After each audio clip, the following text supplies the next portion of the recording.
बोलो जयकारा बोल मेरे श्री गुरु महाराज की जय। सभी गुरुमुख प्रेमियों से सप्रेम जय सच्चिदानंद। तुम ही से शुरुआत मेरे हर एक दिन की होती है। तुम ही हो दुनिया प्रभु, तुम ही तो संसार हो प्रभु।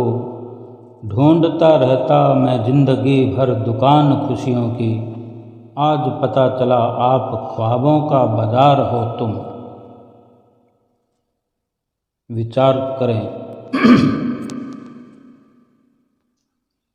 कि हम जो खुशियाँ ढूंढते हैं, खुशियों की दुकान ढूंढते हैं, खुशियों के तालाबगार हैं, ज़रूरत है, लेकिन संभव हो नहीं पाता कि कहीं से खुशियों की दुकान का पता ठिकाना मिल जाए और हम खुशियाँ खरीद सकें। लेकिन जिस दिन खुशियों का बाजार ही मिल जाए, ढूंढनी तो दुकान हो, हम एक दुकान ढूंढते हों और उसी वैरायटी का पूरा बाजार मिल जाए कि ये पूरा बाजार ही, इस बाजार में जितनी दुकानें हैं केवल एक ही आइटम, ये एक ही सौदा मिलता है। कौन सा? कि हम जो ढूंढते थे खुशियाँ, खुशियों की दुकान हम ढूंढते थे, लेकिन आज पता चला कि खुशियों का बाजार ही तुम हो। यानी जब सतगुरु का पता ठिकाना मिल जाता है, सतगुरु के दरबार का ठिकाना मिल जाता है और सतगुरु की चरण शरण हम प्राप्त कर लेते हैं, तो फिर तो पूरा बाजार ही खुशियों का मिल जाता है। और ये सबसे बड़ी खुशी की बात है कि इन खुशियों के लिए फिर कुछ ऐसा असंभव कार्य बाकी नहीं रह जाता कि कुछ ऐसा करना पड़ेगा। जैसे सोचते हैं कि हम कोई सामान लेने जाते हैं तो मन में कई प्रकार के विचार आते हैं कि यहाँ पर क्या रेट लगता होगा, कितना खर्चा आएगा, या कोई बड़ा बाज़ार है या बड़ी दुकान है तो यहाँ कुछ महंगा मिलता होगा। कई प्रकार के विचार आते रहते दिलो दिमाग में। और ये जो हमने मान लिया, समझ लिया कि खुशियों का बाज़ार मिल गया है अगर सतगुरु की चरण शरण प्राप्त हो गई, यानी सतगुरु को पा लिया तो खुशियों की बाज़ार हमें मिल गई। और यहाँ पर खुशी देने वाले स्वयं परमात्मा, स्वयं भगवान ही सतगुरु के रूप में हमारे सामने विराजमान हैं और हम उनके चरणों में बैठे हुए वो खुशियाँ प्राप्त कर रहे हैं। और उसके बदले में कुछ देना नहीं पड़ेगा, क्योंकि हम अपने परमात्मा के ही बच्चे हैं और पिता अपने बच्चों से कोई भी वस्तु देकर कीमत नहीं मांगते। और ये पिता ही नहीं बल्कि परम पिता है। कितनी खुशी की बात हो ऐसी कि हर किसी को ऐसा नजराना मिले, ऐसा संजोग बने। और जब ऐसा संभव हो जाए तो फिर हमको हर पल सोच समझ करके समय व्यतीत करना चाहिए, इस प्रकार के कर्म करने चाहिए, अपने सतगुरु से पूछकर एक एक कदम बढ़ाना चाहिए। ऐसा कार्य कभी हमसे ना हो जिसके लिए पश्चाताप करना चाहिए। ये शिक्षा सतगुरु के चरणों से ही मिलती है, उन्हीं की नज़दीकी से ये समझ मिलती है और उन्हीं की जो समझाई बताई शिक्षा हो, उसी के साए तले चलते हुए अपने सतगुरु की प्रसन्नता प्राप्त करते हुए आगे से आगे कदम बढ़ाते रहना चाहिए और सुखद जीवन को व्यतीत करना चाहिए। हर वक्त फरियाद हमारी चलती रहे कि तेरे रहमत के साए में, तेरी रहमत के साए में ज़िंदगी बितानी है, जो कुछ भी है पास मेरे सब आपकी मेहरबानी है। ना मैं कुछ था ना हूँ और ना हो पाऊँगा, ये शरीर तू, आत्मा तू, मन भी तू और तू ही जिंदगानी है। इस प्रकार के सुंदर भावों के साथ, सुंदर विचारों के साथ सतगुरु से हर पल, हर दिन, हर लम्हा मुलाकात करनी है, समय व्यतीत करना है। और हमारी रूह अगर सुंदर बनेगी तो केवल सतगुरु के साए में, हमारी आत्मा अगर खुशियाँ प्राप्त करेगी सतगुरु की चरण शरण में, सतगुरु की रहमत के साए में पलते हुए, चलते हुए, उनके जो अनमोल वाणियाँ समय समय हमारे लिए होती है, उन पर अमल करने से हमारी आत्मा, हमारी रूह महक जाएगी, चमक जाएगी। रूह भजन सुमरन से महकेगी तो मन भी चंदन होगा। मन जो आज हम समझते हैं कि मेरा मन खराब है, मेरा मन खराब है, मन माया में भटका देता है, मन दुखी कर देता है। रूह जो है भजन सुमरन से महकेगी तो मन भी चंदन होगा। हमारा मन साधु का और ये मन फिर मंदिर हो जाएगा।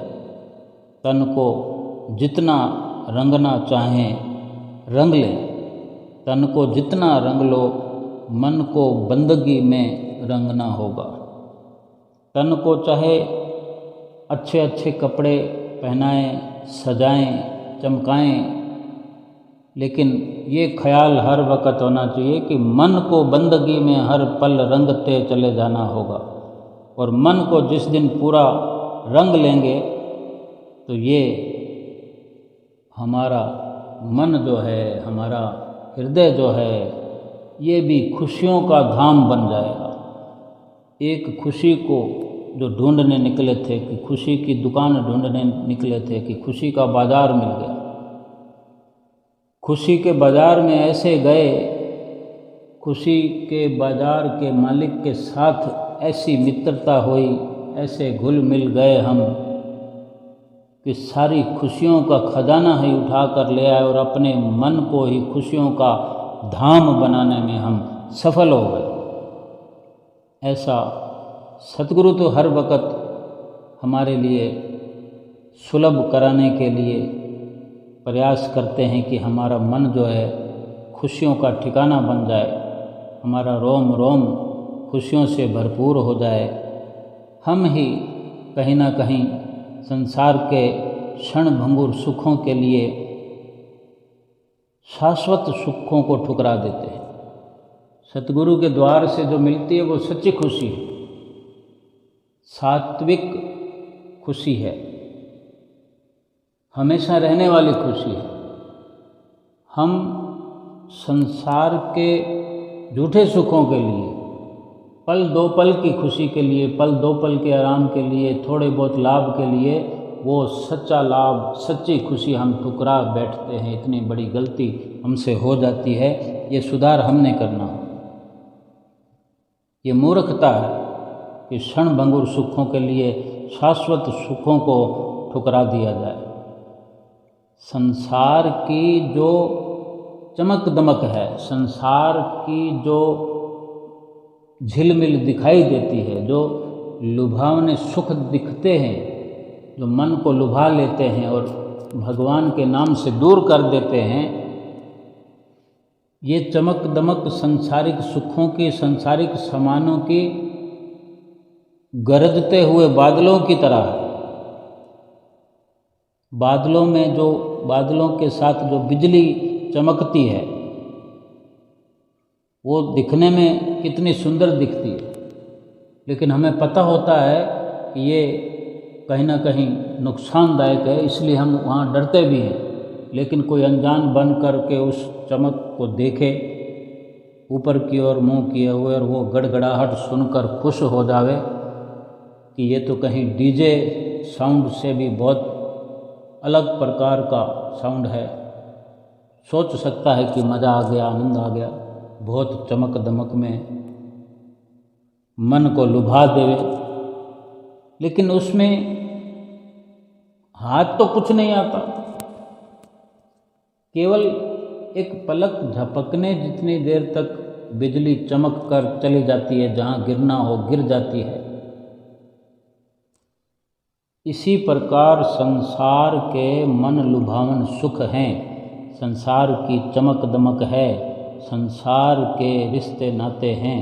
अगर इन चमकते हुए दिखने वाले रिश्ते नातों को, चमकते हुए सुखों को, चमक दमक वाले सामानों को देख कर के अगर लुभायमान हो जाएंगे, भ्रमित हो जाएंगे, तो फिर पश्चाताप करना पड़ेगा, पछतावा होगा, क्योंकि वो स्थिर, उसके अंदर स्थिरता नहीं है उनके अंदर।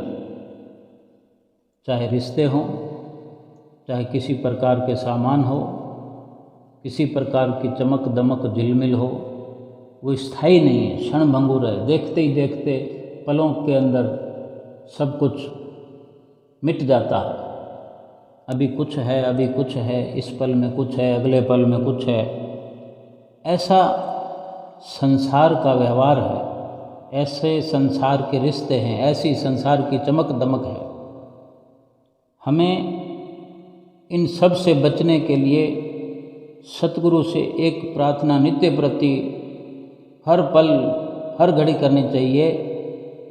हम श्रद्धा से विनती करें कि ये सतगुरु मुझ बुद्धिहीन को विवेक शक्ति प्रदान करें, जिससे मैं सत्य और असत्य की पहचान कर सकूं, क्योंकि मेरी बुद्धि में ऐसी ताकत नहीं, ऐसी शक्ति नहीं कि मैं अपनी मर्जी से ये समझ सकूं। इसलिए आप ही कृपा करें, आप ही ये रहमत करें, आशीर्वाद करें, ये मुझे सत्य और असत्य की परख कराएं, वो शक्ति प्रदान करें, वो विवेक प्रदान करें, जिससे ये मैं परख कर सकूं कि मेरे लिए क्या सही है, क्या गलत है। हम जितने भी संसारिकता में हमारी चहलकदमी हो रही है, हम जितना भी बढ़ते चले जा रहे हैं, संसार की ओर बड़ी तेज गति से बढ़ रहे हैं, तो ये सीधा सीधा मानना होगा कि हम मृत्यु की ओर बड़ी तेज़ी से चलते चले जा रहे हैं। और शाश्वत जीवन के प्रति, जीवन की तरफ, जिस तरफ जिंदगी है, जिस रास्ते पर जिंदगी है, उस रास्ते पर एक पांव आगे बढ़ाते हैं और एक पांव पीछे कर लेते हैं। बहुत ही धीमी चाल में भगवान के रास्ते पर चल रहे हैं और बड़ी तेज़ी से मृत्यु वाले रास्ते पर, क्योंकि संसार की झिलमिल में, संसार की तरक्की में, संसार के जितने भी पदार्थ हैं, रिश्ते हैं, सामान हैं, जो कुछ भी संसार में नजर आता है, जितनी भी दृष्टमान रचना है, उनमें रच पच गए हैं और शुद्ध बुद्ध खो गए हैं। भगवान के नाम के प्रति हमारा ख्याल बिल्कुल ही हट गया है। जो उस रास्ते पर अगर चलते भी हैं तो एक कदम बढ़ाते हैं, 2 कदम बढ़ाते हैं तो 1-2 कदम फिर पीछे हो जाते हैं। कैसे होगा सफ़र जिंदगी की ओर? इस प्रकार धीमी चाल से अगर चल रहे हैं तो फिर ये मृत्यु की ओर ही हमारा सफ़र हो रहा है। वो एक दिन मृत्यु को प्राप्त करेंगे। मृत्यु ये नहीं होती कि शरीर का अंत हो गया तो ऐसी मृत्यु तो सबकी होनी है, सभी बढ़ रहे हैं, सभी की मृत्यु होने वाली है। लेकिन मृत्यु संतों महापुरुषों के नज़रिए से, उनकी वाणी से जो निष्कर्ष निकलता है वो ये है कि जो भगवान के नाम से दूर हो करके फिर बार बार जन्म लेना और बार बार मरना होता है, इसको मृत्यु कहते हैं। ये कभी न ख़त्म होने वाला चक्र है जिसके अंदर हम फंस करके चल रहे हैं। संसार की झिलमिल में फंस करके जो हम मृत्यु की ओर जा रहे हैं, इससे फिर बार बार जन्म लेना पड़ेगा, बार बार मरते रहना पड़ेगा और ये चक्कर फिर कभी ख़त्म नहीं होने वाला। इसको मृत्यु कहते हैं संत महापुरुष। केवल इसी जीवन में मृत्यु जो आनी है वो तो सबकी आती है। संत महापुरुष भी शरीर को छोड़कर जाते हैं, भगत लोग, भक्ति करने वाले भी छोड़कर जाते हैं, लेकिन शरीर को छोड़कर जाने के बाद फिर शरीर धारण करने का सिलसिला समाप्त कर जाते हैं। जो भगवान का भजन करते हैं अमर पद पा जाते हैं, अमर पदवी प्राप्त कर लेते हैं, जन्म मरण का चक्कर मुका लेते हैं। जन्म मरण का चक्कर समाप्त कर लेना जीवन है और जन्म मरण के चक्कर में फंसे रहना, लिप्त रहना, ये मृत्यु है। ये मृत्यु की ओर जाने वाला रास्ता है जो भगवान के नाम को छोड़ करके सांसारिक विचारों से और संसार की गति के साथ मन की मति मिला करके चलते रहते हैं और एक दिन ये मन जीव को उस मृत्यु की ओर ले जाता है जो कभी फिर ये मृत्यु और जन्म का सिलसिला समाप्त नहीं हो पाता। महापुरुष जब अपनी चरण शरण बख्शते हैं, जब वास्तविकता का बोध करा देते हैं, जो गुरुमुख प्रेमी इस प्रकार से सतगुरु के वचनों पर अमल करने लगते हैं, अमल करने लग जाते हैं, अमल करते सतगुरु की प्रसन्नता को प्राप्त कर लेते हैं। सतगुरु फिर अपने ऐसे गुरुमुख को, सेवक को बार बार जन्मने और मरने के चक्कर में नहीं जाने देते, नहीं उसे उस चक्कर में छोड़ देते, अपने साथ मिला लेते हैं और अपने निज धाम में लेकर जाते हैं। तो क्यों ना सतगुरु की ही रहनुमाई में जीवन व्यतीत किया जाए। सतगुरु के ही कहने से, उनके कहने पर चल करके अपना लोक परलोक संवार लेना चाहिए। हम जिस माया को सब कुछ मान बैठे हैं, संतों महापुरुषों के हिसाब से माया जो है असत्य है, झूठ है और भक्ति सत्य है। माया सब कुछ है और भक्ति कुछ भी नहीं है, केवल नजर आती है। अगर माया का सहारा हम लेंगे, असत्य का सहारा लेंगे, तो फिर धोखा खा जाएंगे, छले जाएंगे, कितना बड़ा नुकसान हो जाएगा, न भरपाई हो ऐसा नुकसान हो जाएगा। अगर ये समझकर एक एक कदम हम चलेंगे, एक एक कदम बढ़ाएंगे, ये समझते हुए कि सत्य क्या है, असत्य क्या है, फिर कभी भी धोखा नहीं खा सकते, कभी भी ठगे नहीं जाएंगे। वास्तव में समझ न होने के कारण ही इस प्रकार से हम माया के छलावे में आ जाते हैं। और सतगुरु की चरण शरण में भरपूर ऐसी रोशनी सत्संग की मिलती है, भरपूर ऐसा ज्ञान हमें मिलता है जिसमें साफ साफ नज़र आता है, ज्ञान के प्रकाश में साफ साफ नज़र आता है, साफ साफ समझ में आती है कि माया जो है पूर्ण तौर पर असत्य है, झूठ है, जो केवल और केवल जीव को भटकाने का कार्य करती है और जीव इसके चंगुल में फंस के हमेशा के लिए दुख रूप हो जाता है। हम अगर माया पर विजय प्राप्त करना चाहते हैं,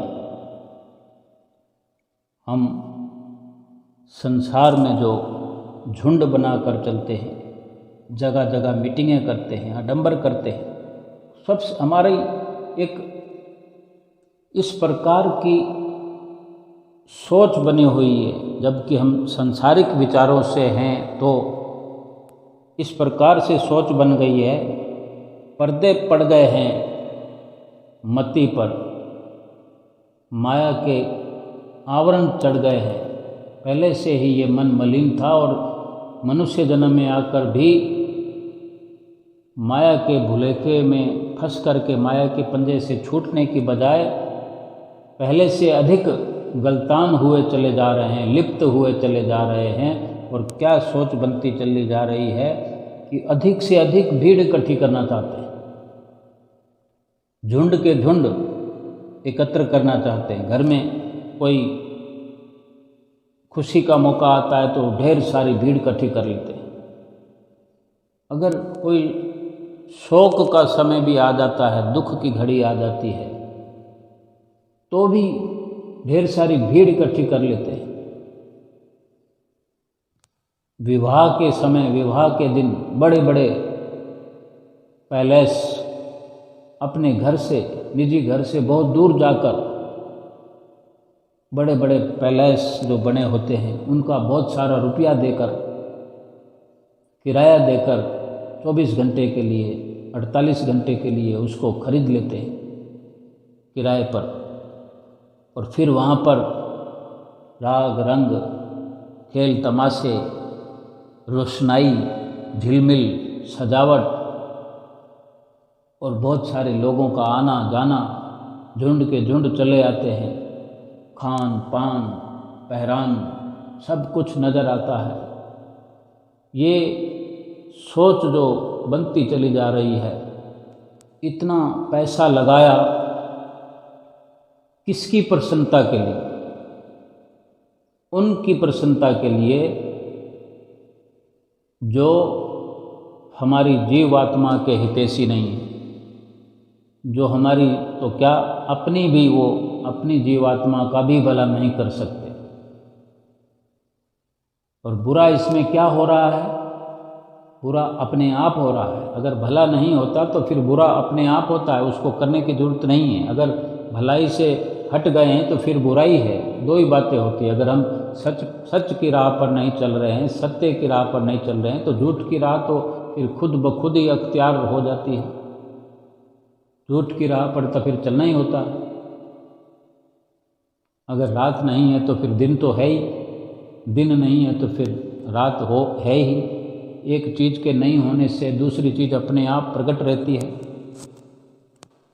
किसकी खुशी के लिए इंसान ये सब कर रहा है, हम किसकी खुशी के लिए करते हैं। और कहीं पर जाएं और कहीं पर कम लोग हों तो उसकी निंदा भी करने लगते हम, इनके इस प्रकार के खुशी के मौके पर कोई नहीं आया। यानी अगर बहुत लोग आए, बहुत लोगों को बुलाया जाए तो सब कुछ सफल हो गया। लेकिन गुरुमुखों का, सेवकों का केवल सतगुरु से प्रेम होता है। हम अगर इतिहास में जाएं तो भगवान कृष्णचंद्र जी महाराज के समय जो यज्ञ हुआ था पांडवों की तरफ से, जो उस यज्ञ में वो महर्षि, उनका कुछ नाम था, जो उनको बुलावा भेजा था, उनको भी आना था और वो आए थे। तो उन्होंने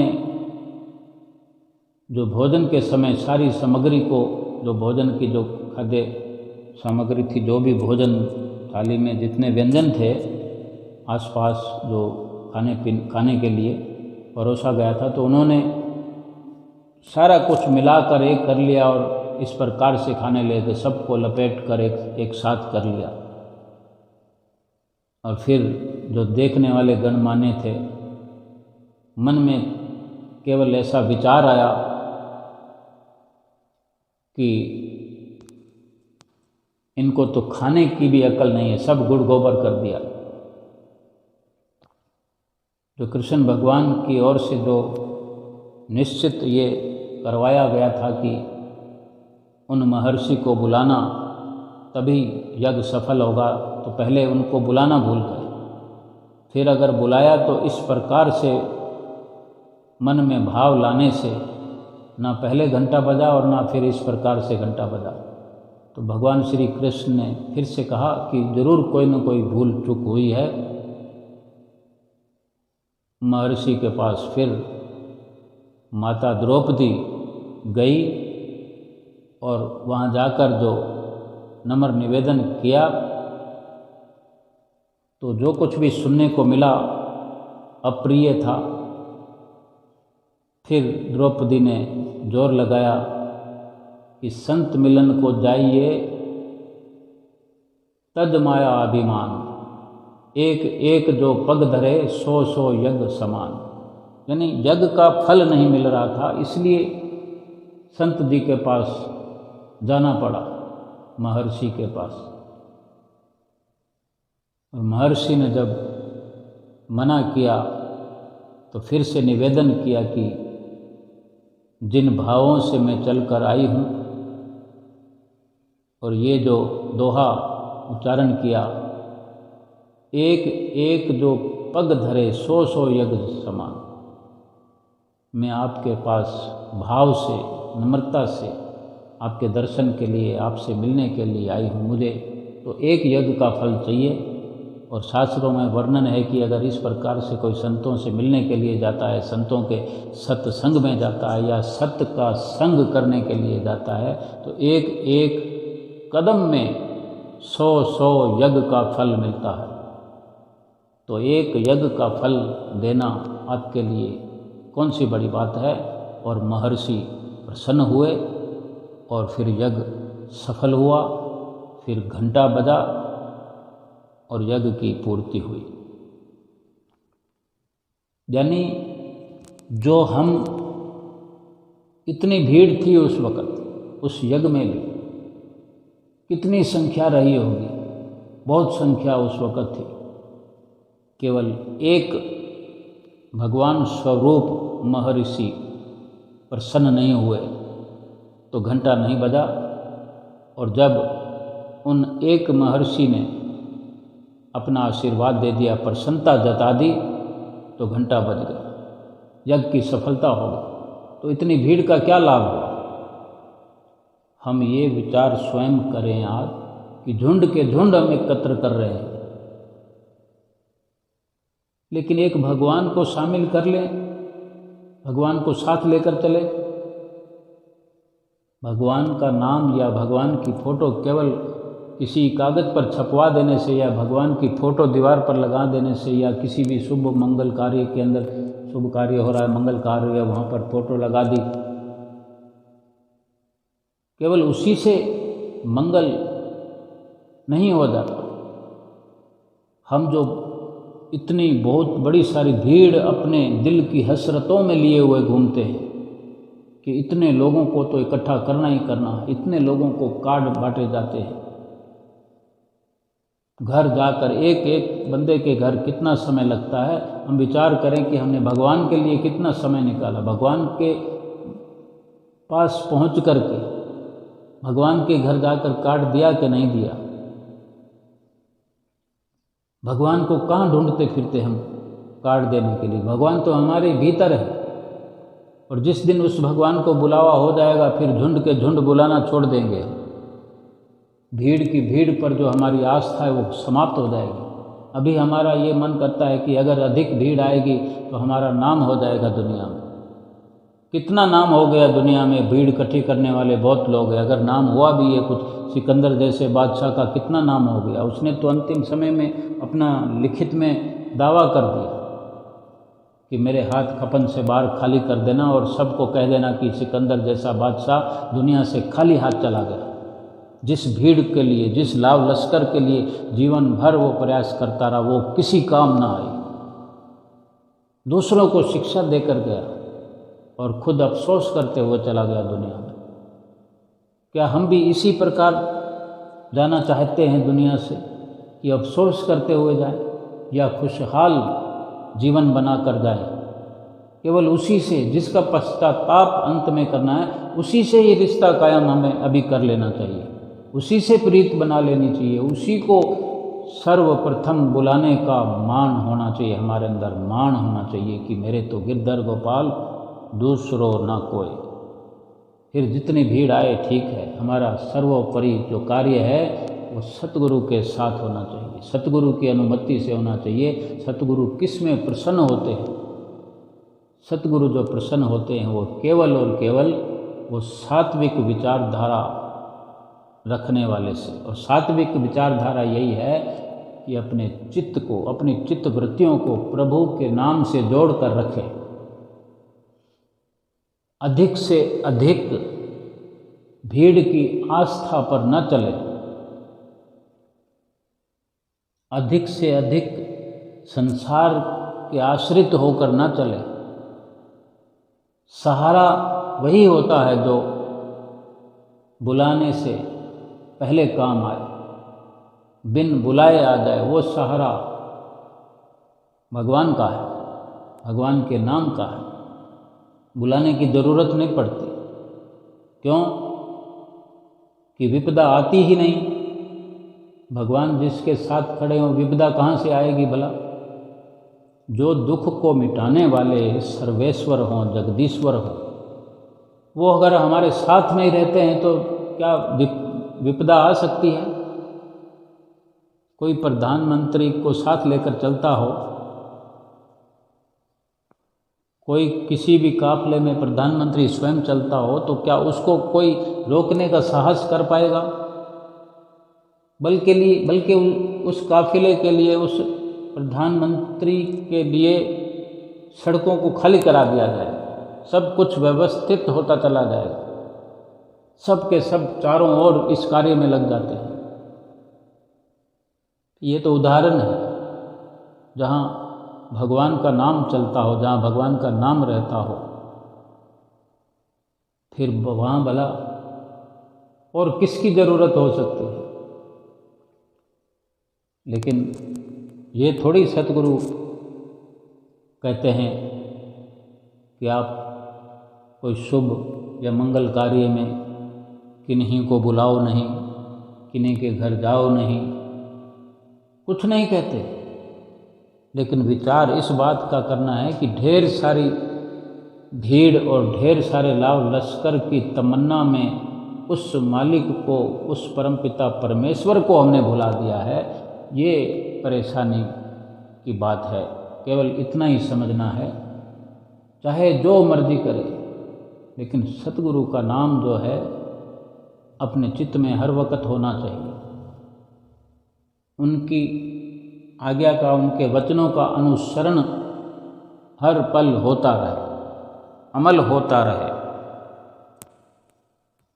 फिर जिस प्रकार से भी संसार में रहें, क्योंकि सच्चाई के साथ जब रहने का हम संकल्प किए हुए होंगे, फिर झूठ के साथ हमारा दूर दूर तक लेना देना नहीं हो सकता। हर कार्य अपने आप व्यवस्थित ढंग से होता चला जाएगा।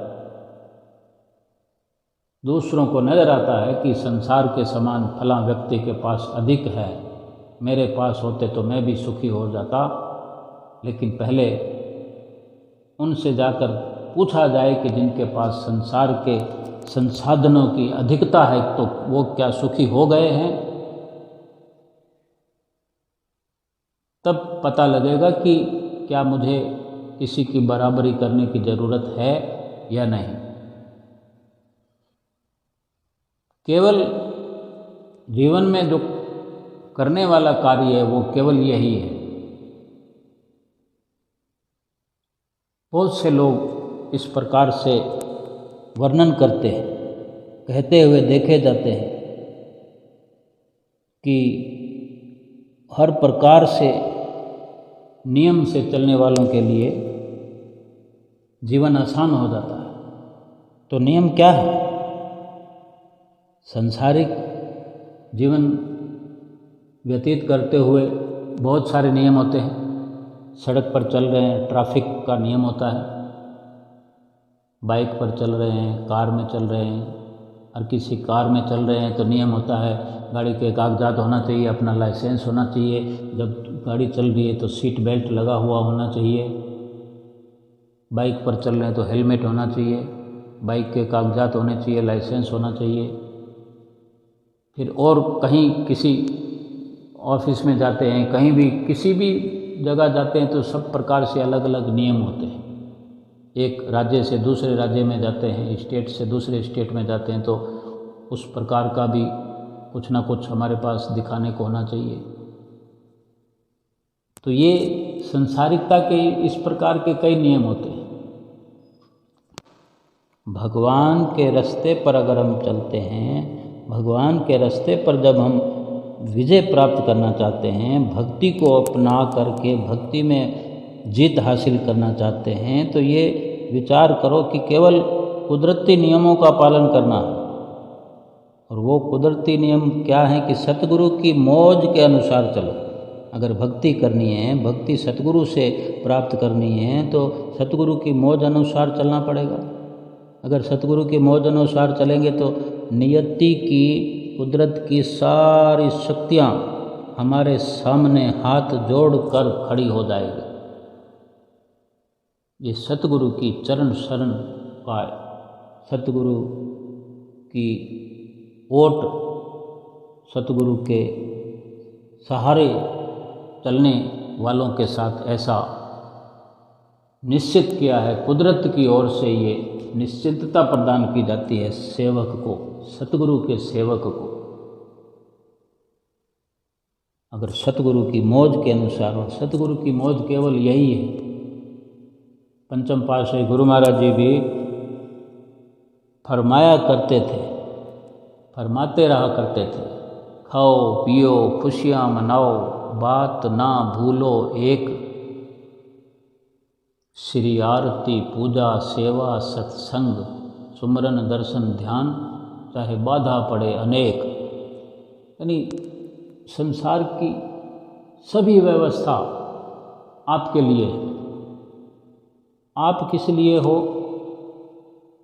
नियमों की पालना करने के लिए, भजन अभ्यास करने के लिए। वो यही हैं कि सब कुछ करते चलो, लेकिन ये मत भूलो, श्री आरती पूजा सेवा सत्संग सुमरन दर्शन ध्यान, चाहे बाधा पड़े अनेक। बाधाएं क्या होती है? बाधाएं तो हम थोड़ी थोड़ी देर में स्वयं बना लेते हैं कि आज थोड़ी हल्की फुल्की बरसात होने लगी तो कुटिया पर नहीं जाएंगे, आश्रम में नहीं जाएंगे। कोई मेहमान आ गया, बाहर निकलने वाले थे, कोई मेहमान आ गया तो तुरंत खड़े हो जाएंगे, वापस बैठ जाएंगे मेहमानों के साथ गपशप करने के लिए। कुटिया तो हम साप्ताहिक जा रहे हैं, रविवार के रविवार जा रहे हैं। आज चूक कर दी तो फिर 7-8 दिन तो पहले हो चुके हैं, सप्ताह हो चुका है, एक सप्ताह की ओर गई। और वो मित्र जो आ गए, मेहमान जो आ गए, कोई भागे थोड़ी जा रहा है। अच्छा तो ये हो कि उनको भी साथ लेते जाए। वो अपनी ओर खींचने के लिए आया है, माया में लगाने के लिए आया है। मायावी बातें करेंगे, मन को गंदा करने वाली विचारधारा को फैलाएंगे, किसी की निंदा करेंगे, किसी की चुगली करेंगे। हमने भगवान वाले नियम के साथ क्या किया? नियम नहीं निभाया। ट्रैफिक नियमों में अगर एक भी नियम की पूर्ति ना हो तो चालान कट जाता है। भगवान नहीं काटते ना चालान, दयालु है, लेकिन कुदरत का कानून तो किसी को छोड़ता नहीं है। कभी कभी अवसर मिलता है, अगर जो नियम हमने रोज करने होते हैं उनमें भी ये सुनिश्चित हमको ही करना पड़ेगा कि कौन सा नियम हम छोड़ दे रहे हैं, रोज का रोग छोड़ रहे हैं, कितना पीछे चल रहे हैं, कितना हम पर कर्ज चढ़ गया है नियमों का, हम नए नियम नहीं निभा रहे हैं, तो वो चालान कटेंगे, कुदरत छोड़ेगी नहीं। सदगुरु कोई चालान काटने वाले नहीं हैं, लेकिन इनकी वजह से जो आराम मिलने वाला है, जो आराम मिलने वाला था, जो रूह को सुरखरू करने का जो हमने बीड़ा उठाया है, वो रूह सुरखरू होने से रह जाएगी। जीवन जो सफल होने के लिए हमने ये शुरुआत की थी, भजन बंदगी की, भजन अभ्यास की, नित्य नियमों की पालना की, फिर जीवन सफल होने से रह जाएगा, असफल हो जाएगा। और उसके बदले में फिर हम क्या करेंगे? निंदा चुगली करेंगे, किसी को झूठ बोलकर फंसाएंगे, किसी को कपट करेंगे, किसी के साथ ठगी करेंगे। यही सब तो करेंगे, फिर चालान तो कटेगा ही। क्यों हम जानबूझकर बिना किसी मतलब के चालान कटवाना चाहते हैं? क्यों 84 लाख योनियों में जाना चाहते हैं? क्यों बार बार जन्म और मरण के चक्कर में फंसना चाहते हैं? क्यों नहीं हम शाश्वत और सुख आनंद को प्राप्त करते हुए इस लोक से परलोक में चले जाएं? क्यों नहीं चाहते ऐसा? जब सतगुरु हमारे साथ हैं, सारी व्यवस्था सतगुरु ने कर रखी है, हमको तो केवल हाँ जी कहना है, कहना मानना है, अमल करना है। और बहुत सरल नियम है, बिल्कुल सीधे साधारण नियम है, केवल